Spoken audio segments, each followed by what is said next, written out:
Guys, we got a lot to talk about. Certainly, we're going to be bowling soon, but there's a lot of familiar faces that will be in new places next season as we have to talk about the transfer portal. Take a look at this. We start with quarterback Devin Leary leaving NC State. He threw for over 3,400 yards and 35 touchdowns, but was only able to play in 6 games this season before he tore his right pec against Florida State. Wide receiver Dorian Singer leaving the University of Arizona after an extremely productive sophomore season. He led the Pac-12 with over 1,100 receiving yards, finished with the 6th most receptions. Quarterback Spencer Sanders intends to leave Oklahoma State. He threw for nearly 10,000 yards. Is it 4 years with the Cowboys? This season, Sanders played in 10 games and threw for more than 2,500 yards. A bit of a surprise from Death Valley. Clemson quarterback DJ Uiagalelei has entered the portal. He finishes his junior season with more than 2,500 passing yards and 7 picks. The Tigers, by the way, 11-2 with him under center this season. And we stay in the ACC. Corner Tony Grimes will leave North Carolina. He's a former 5-star recruit. He had a season-high 7 tackles in the Tar Heels win over Wake. Here's his former coach on the portal. One of the real issues we've got in college football, I feel, is people that are tampering with guys on your team and paying them money to leave.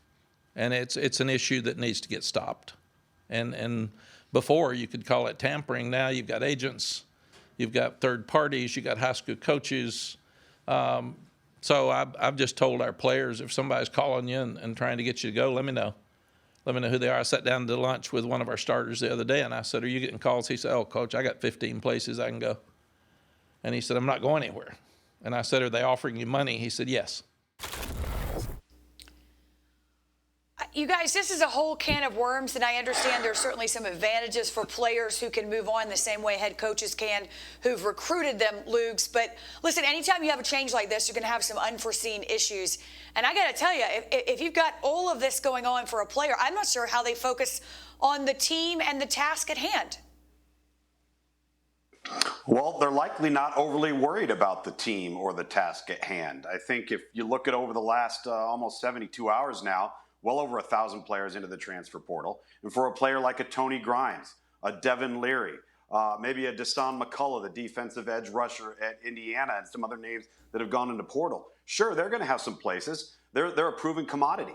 There's proof in the pudding. You look at Spencer Sanders. He's thrown for over 10,000 yards. He's going to have a landing spot.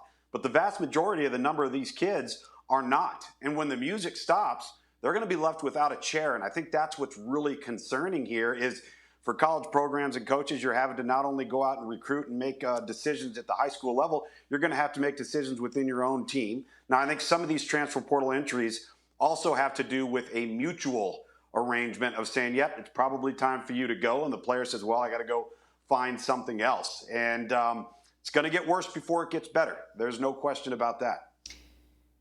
I think you're right. I do think you make a valid point, though, that sometimes it's a two-way street with both the coach and player.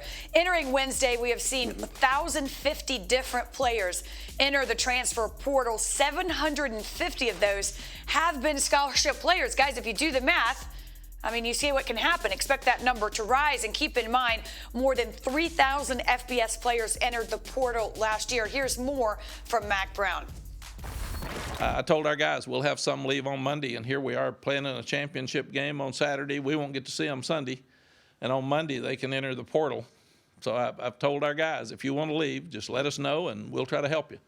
And I've also told them, which is a little different, I wouldn't have thought this 5 years ago, if they want to leave and they're leaving for the right reasons and they're practicing really, really hard to help us win this game, I don't mind if they go in the portal and stay for the bowl game. Because they're leaving because they want more playing time. And if they're doing everything right, I got it. I want you. You helped us get to this situation. I'd like for you to be able to finish it. I think the key here, Roddy, is that coaches and teams are going to have to audible in the way Mack Brown says he has. You know, he did not anticipate saying that 5 years ago. Now he can understand, look, if you're doing the right things, you can play. But listen, it's a tough spot to be in for coaches and programs trying to plan for the future. It really is, Wendy, and I think it puts coaches in a situation where you don't entirely want to close the door on all the guys that are in the portal. Maybe they don't hear a number from another team that they like, or maybe they don't find a spot. You do want to save some room, I would imagine, for some of those guys to come back. But coaches are going to have to come to the realization that there is a pecking order in college football, and if you are not at the absolute top of that pecking order and the player isn't at the absolute top of that school, then you're in danger of losing them. And we heard what Mac Brown said. Dave Clawson has come out and said, hey, look, if Sam Hartman gets a really big offer to go play somewhere else monetarily, it may be more lucrative for him to stay in college for another year at another institution than go to the NFL. And we have to be okay with that. So coaches have to change the way their mindset is. And overall, I think it's difficult, and it forces evolution from these coaches. Thanks for watching ESPN on YouTube. For live streaming sports and premium content, subscribe to ESPN+.